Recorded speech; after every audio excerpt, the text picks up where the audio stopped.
Welcome everybody to the start of a brand new series here on the WRESTLEDUDE YouTube channel known as What's Up Next, where we are going to take a look at all of the up and coming superstars from NXT to Raw and SmackDown, and I'm going to try and fantasy book their first couple of months on the main roster, whether it's going to be on Raw or SmackDown. And for this first edition, I'm going to take the 6 superstars that we're told were on their way to WWE. We're talking Lacey Evans, EC3, Lars Sullivan, Heavy Machinery, and Nikki Cross. I guess that's 5. I guess Heavy Machinery counts as 2. But anyways, we're going to take them onto either Raw or SmackDown, and instead of doing the whole Lacey Evans walking down the ramp and then walking back up again, or EC3 being a mute, or something like that, I don't know, or Otis Dozovic of Heavy Machinery having a boner for the Women's Tag Team Championships. I'm going to do my own little fantasy booking for each superstar,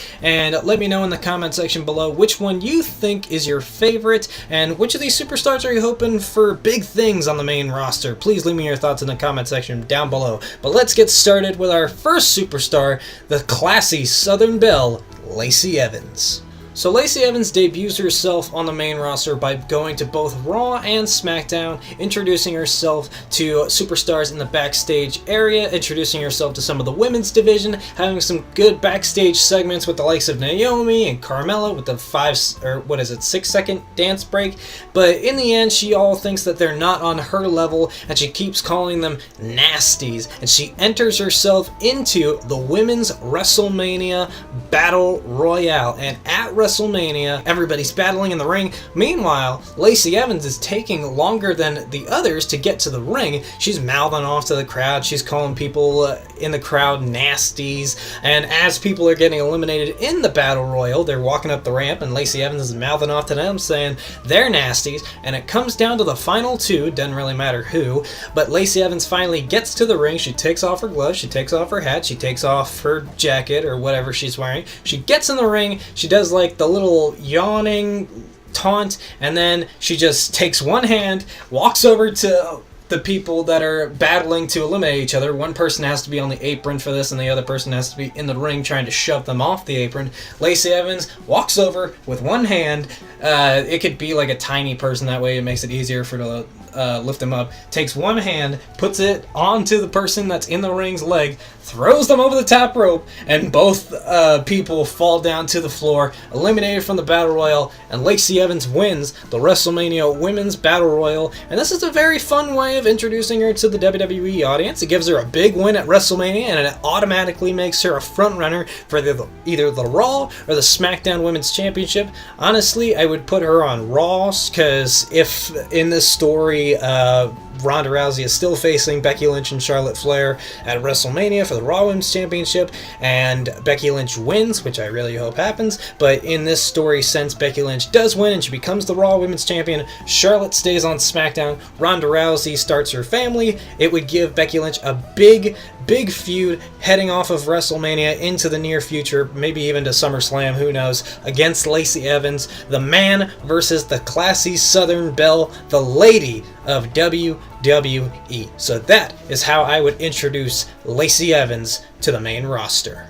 The next superstar that we're looking to fantasy book their debut on the main roster is going to be NXT's Twisted Sister, Nikki Cross, and our story begins after the Royal Rumble. SmackDown Women's Champion Asuka is competing in squash matches against, you could have it as local talent, or you could have it against some of the women's roster on SmackDown Live. The whole point is Asuka is dominating these superstars, and meanwhile, you kind of sort of have Nikki Cross watching in the background, almost like it was part of the build to Jeff Hardy versus Randy Orton. And it was on an episode of SmackDown. Jeff Hardy was like competing in the ring, and then all of a sudden they like cut to the stage, and like Randy Orton is kind of like, he's like peering behind something, like don't judge me why I'm hanging my shirts here, but he's like peering from behind the stage area, like watching Jeff Hardy. I want that with Asuka and Nikki Cross. Asuka's having these squash matches, and Nikki Cross is kind of like peering out from behind places. She could be like in the crowd somewhere, she could be up in the rafters like Sting. She's just watching all this carnage, and she's sort of like shadow boxing and watching this whole thing, and she's like getting very, very excited. And like Sanity, if they're ever on TV, can have like backstage segments, and like the entire time they're talking about getting the tag team titles, Nikki Cross meanwhile is in the background, just like you could have her playing with like an Asuka mask, and she's like always talking about Asuka, like all the carnage and the brutality that she sees every time she sees Asuka in the ring. And after Elimination Chamber, when they crown the women's tag team champions, you can start implementing Mandy Rose and Sonya Deville as contenders for the women's championship. But I wouldn't have the whole thing where Mandy like trips on the ring skirt at Fastlane. I wouldn't even have Mandy compete against Asuka at Fastlane. This is what I would do instead. Have Asuka defend the SmackDown Women's Championship on SmackDown Live against Sonya Deville one week, and then Mandy Rose the following week. They both lose that match, but not because of their like backfiring attempts at getting at Asuka. It's because Asuka is just able to outsmart the numbers game, and meanwhile Nikki Cross is still watching from wherever. She's lurking. She's kind of taking Lars Sullivan's gimmick, but Lars Sullivan does still have a good gimmick. I'll do him last. But yeah, Asuka is able to defeat both of them, and after one of the matches, Mandy Rose and Sonya Deville start attacking Asuka, and this is when Nikki Cross, the camera goes to her, and she's like watching this, and like you can even have Nikki Cross break the fourth wall. She like points at the camera and is like, it's me, it's time to play, and she runs out and she goes and helps Asuka defend off against Mandy Rose and Sonya Deville, leaving Asuka and Nikki Cross in the ring, which leads us to Fastlane. We have Mandy Rose and Sonya Deville versus Asuka and Nikki Cross, and this match is, I would hope, great, and the match ends where Nikki Cross pins either Sonya Deville or Mandy Rose. The idea is that Nikki Cross gets the pinfall win, and after she wins, she runs out to the timekeeper's area and grabs the SmackDown Women's Championship, and she's in the ring celebrating with the title. She thinks she's won the SmackDown Women's Championship. She turns around and looks at Asuka, and Asuka's confused. Why do you have my championship? Give it back. And Nikki gives it to her, and she just kind of runs off, and then Asuka continues on for a couple more weeks doing these squash matches, and then one night Asuka does like an in-ring promo, and I don't care who it is really, whatever interviewer asks, like, what are your plans for WrestleMania? Who do you want to face at WrestleMania? And Asuka says, anybody, because no one is ready for...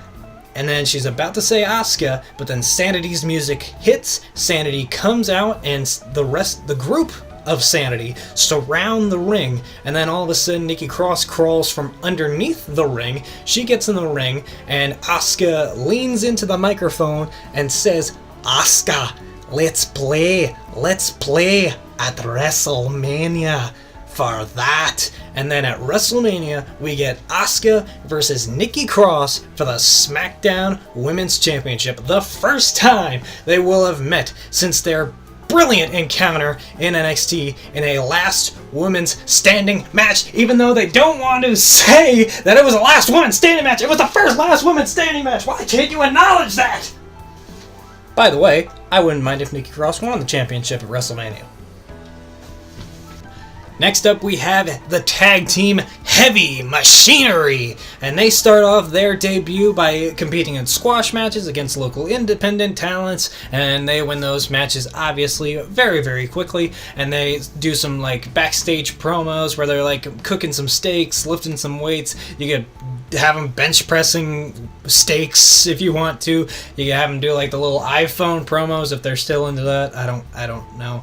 But it all comes to a storyline where someone has stolen the Heavy Machinery grill. Now, obviously, there are other grills, but Heavy Machinery says this one is very special. It was a gift that one gave to the other. I don't really care which one. Otis could have given it to Tucker. Tucker could have given it to Otis. Doesn't really matter. It's just a very special grill. It means a lot to their friendship. And so they set out on a mission to find out who stole their grill, which brings in the returning Fandango and Tyler Breeze, the return of the Fashion Files to WWE TV. It is Fashion Files Special Meet cases, and it is very happily received by the WWE Universe, and they have many skits backstage. You could have friggin' multiple tag teams come in for questioning, and you could have good cop, bad cop routines with Otis, Tucker, Fandango, and Tyler Breeze.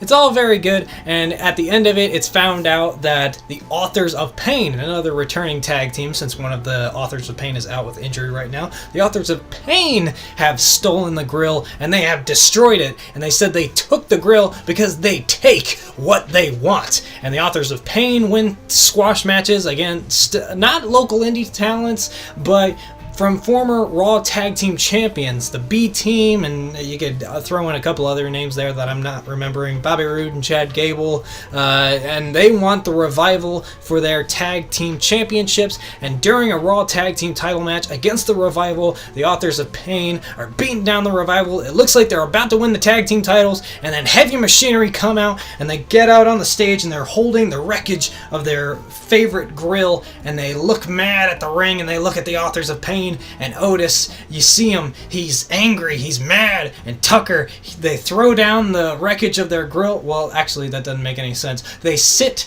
down the wreckage of their grill, like it's almost like it's a lifeless body of a family member. They sit it down on the stage. You know, you could give it like a little kiss, and they step over it, and they say, "This is for you," and they run to the ring, and they ram into the Authors of Pain. The match is called off. There is no clear winner. The AOP and Heavy Machinery start fighting, and this leads to a three-team tag team title match for the Raw Tag Team titles at WrestleMania. The Authors of Pain versus Heavy Machinery versus the Revival for the Raw Tag Team titles at WrestleMania. So the next superstar we have coming up to either Raw or SmackDown is the top 1% EC3. And the way EC3 debuts is he doesn't come onto WWE TV until the go-home episode of the Royal Rumble. It's the final segment. Everybody's battling in the ring because, symbolism for the Royal Rumble. And then EC3's music hits, "I am in the top 1%. And he comes out to the stage, he does his whole EC3 name, and he gets on the microphone. Automatically he talks. Don't do that stupid thing where he doesn't talk at all. He's not a mime, okay? And he gets on the mic and he says, the top 1% will be the 1% left standing in the ring because I am headed to WrestleMania because I am entering the Royal Rumble. And then we lead to the Royal Rumble. In the Royal Rumble match itself, doesn't matter where EC3 comes out, obviously, unless it's at number 30, because that would be very confusing. But EC3 enters the Royal Rumble. He has a good showing. He eliminates Dean Ambrose instead of Aleister Black. EC3 eliminates Dean Ambrose, and then EC3 later on gets eliminated by, let's say, Seth Rollins or whoever. And then on Monday Night Raw, EC3 defeats Dean Ambrose, not with like a roll-up pin or anything, but he beats him with his finishing maneuver, whatever his finishing maneuver happens to be. Who knows, they might have changed it by now. But then EC3, leading into WrestleMania, starts beating more and more competitors, and he says, at WrestleMania, I will compete in the Andre the Giant Memorial Battle Royal. And EC3 goes on and he wins the Andre the Giant Memorial Battle Royal. Very prestigious. It's not really that prestigious. Anyways, he comes out the next night on Monday Night Raw, the Raw after WrestleMania, and he has the trophy in the ring, and he says, you know what? I should represent the best. I should represent the top 1%. And as great as Andre the Giant was, he was not one of the top 1%. So he takes the trophy, and he takes the piece of the trophy on top that has Andre the Giant standing like this, and he replaces it with a trophy version of himself. And now he brings out that trophy out to the ring. Every week he competes, and he has this trophy with himself on it. And he's very, very arrogant, and he's always staring at it, and he celebrates with it after every single match. He has some cronies bring it into the ring, and he stands and he poses with it. He's showing off the bod. He's always flaunting about it on social media. It's very, very heelish. Now, one of these weeks, he brings his trophy into the loser's locker room, and he starts flaunting it to the tag team of Bobby Roode and Chad Gable, saying to Bobby Roode, "You were once an NXT champion. You wanted to make NXT this whole global brand with your name surrounded around it. You were an NXT champion, and now you're here and you're a joke on Monday Night Raw in this tag team, this thrown together tag team with Chad Gable that looks like a little friend of yours, a fan that's cosplaying as a glorious one, whereas you should be the sole glorious one of WWE."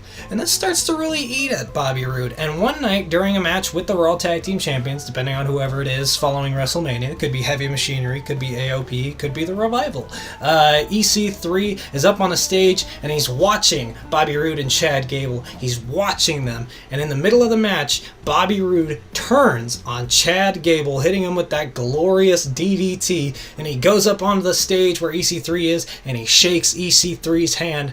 EC3 and Bobby Roode are now a tag team, as they call themselves the Glorious 2%. You can change the name if you want to. That was just the first name that came to mind. And so EC3 and Bobby Roode, they go into a rivalry with Chad Gable, who's now looking for a tag team partner, and this brings back Jason Jordan, maybe, if he's cleared to wrestle. Probably isn't, who knows, but it does bring up a cool storyline of Chad Gable trying to find a tag team partner to team with him, and then whoever Chad Gable picks has a rivalry with the Glorious 2%. Glorious 2% win, they go on, they can win the Raw tag team titles, they can have a good reign with that, and then EC3 turns on Bobby Roode down the line, becomes a singles competitor, maybe gets drafted over to SmackDown and starts having Drake Maverick with him as a manager, and goes after the WWE Championship. I really think EC3 could do well on the main roster. This was one of those stories where I thought it could go multiple ways, which is why I have a whole lot more story for him than others. But yeah, EC3 could definitely have one heck of a early career on the main roster, winning the Andre the Giant Memorial Battle Royal, winning the Raw Tag Team titles with Bobby Roode in the Glorious 2%, and then going on to become a singles competitor and possibly becoming a world champion. And the final superstar we're looking at today is the Leviathan, the Jack Kirby comic book character come to life, Lars Sullivan. And his debut does not happen until the SmackDown after WrestleMania, where we get introduced to the new United States Champion, Rey Mysterio. So yes, Rey Mysterio comes out and he's celebrating winning the United States Championship at WrestleMania, and Rey Mysterio says, "You know what, I beat Samoa Joe for the United States Championship, and now Samoa Joe, he has no rematch, so I have no contenders for this United States Championship. So here tonight, 2 nights after WrestleMania, I am putting out a United States Open Challenge match." And no, I know what you guys are thinking, Lars Sullivan doesn't come out to answer the United States Championship Open Challenge, but the man who started those open challenges does. John Cena returns to the WWE to face Rey Mysterio for the United States Championship 2 nights after WrestleMania. They have an incredible match, and Rey Mysterio gets his win back, defeating John Cena, retaining the United States Championship, calling back to their matchup back in 2011 when John Cena defeated Rey Mysterio on the same night as Rey winning the WWE Championship, which led to CM Punk returning with the Cult of Personalities theme song. Rey Mysterio gets his win back here, retaining his United States Championship. Now, following the matchup, John Cena tries to give a handshake to Rey Mysterio, some mutual respect, which is where Lars Sullivan comes from behind. John Cena sees him coming. Lars tries to attack Rey. John pushes Rey out of the way and takes the brunt of the attack, but Lars Sullivan gets at both of them and lays out both John Cena and Rey Mysterio. SmackDown Live goes off the air 2 nights after WrestleMania with Lars Sullivan standing over both John Cena and Rey Mysterio with the United States Championship laying at his feet. The next week, we get a self-shot promo from Lars Sullivan himself saying he's not going to wait to get gold in WWE. He wants Rey Mysterio, he wants John Cena, and he wants the United States Championship. Lars Sullivan wants John Cena and Rey Mysterio, so John Cena and Rey Mysterio team up in a handicap match against Lars Sullivan on SmackDown Live. And John Cena and Rey Mysterio, they're starting to break down Lars Sullivan. They look like they're about to win, but then Lars Sullivan comes back, he takes Rey Mysterio, and he chucks him over the announcer's table, taking him out of the match, and then he defeats John Cena in the middle of the ring with one freak accident. And during this matchup, you can write Rey Mysterio off TV this way, saying that he injured his knee, because obviously that's kind of part of his gimmick almost at this point. It's almost as iconic as his masks that Rey Mysterio has a knee injury. So he's written off TV for about a week or so, and John Cena says if Lars Sullivan wants Rey Mysterio, and if he wants the United States Championship, he's gonna have to go through me to get it. So Lars Sullivan faces John Cena one-on-one on SmackDown Live and defeats John Cena in incredibly quick fashion with one freak accident, and he writes John Cena off of TV because John Cena's probably got to go and film another movie. He writes him off TV by hitting a freak accident on John Cena through the announcer's table. That writes John Cena off of TV. Anyways, the next week happens, and R-Truth cuts a promo backstage with an interviewer saying, Lars Sullivan laid out my childhood hero John Cena. So tonight I want Lars Sullivan one-on-one in in-ring competition. And so Lars Sullivan goes out and he obliterates R-Truth, and before the match even begins, Lars Sullivan takes R-Truth over to the announcer's table area and tries to put R-Truth through the announcer's table with the freak accident, just like he did to John Cena. But before he can, Rey Mysterio returns and he saves R-Truth. He doesn't take out Lars Sullivan, but he sends Lars Sullivan running because he wasn't expecting Rey Mysterio to be back so soon. And so Lars Sullivan and Rey Mysterio start the build to their United States Championship feud. So yeah, building up to their feud for the United States Championship for their match at Backlash. You don't have Lars Sullivan versus Rey and Lars saying all these promos about... You do not do this. Do not have Lars just say promos about Rey Mysterio being a little guy and how the little guy can't beat the big guy. That's dumb. Just say Lars Sullivan is the new, stronger guy. He is...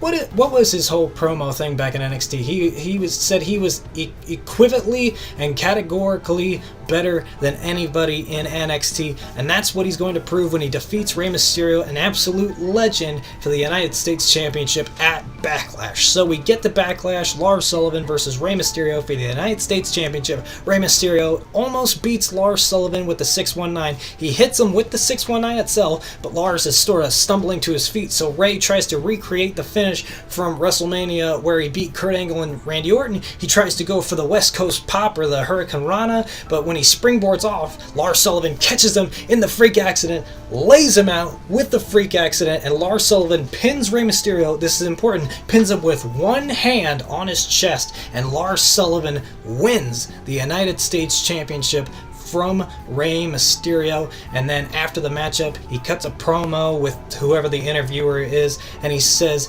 this championship, it's not about standing up for the United States of America territory, it's about defending Lars Sullivan territory. Lars Sullivan, the new United States champion, defeating Rey Mysterio. And this can spin off into multiple feuds. You could have him have a miniature feud with R-Truth on TV. When John Cena eventually comes back, you could have a feud with him leading into SummerSlam to be the big feud, Lars versus John Cena for the US title. Or even eventually when he comes back to TV during this time, this whole rivalry between Lars and Rey isn't going on, he's not on WWE TV, you could have Samoa Joe challenge Lars Sullivan for the United States Championship in a battle of the Hosses. But that is how I would debut Lars Sullivan on the main roster. And that is how I would book all of those superstars: Lacey Evans, EC3, Heavy Machinery, Nikki Cross, and Lars Sullivan. That's how I would book them all coming up to either Raw or SmackDown. Some great storylines, but let me know in the comment section below, which one did you like the most? Are there any changes you would make to any of those storylines? Let me know in the comment section below how you would book any of these superstars to go to the main roster, and who are you hoping has the best main roster career out of all those people? Tell me in the comment section below, and I will see you guys on the next episode of What's Up Next.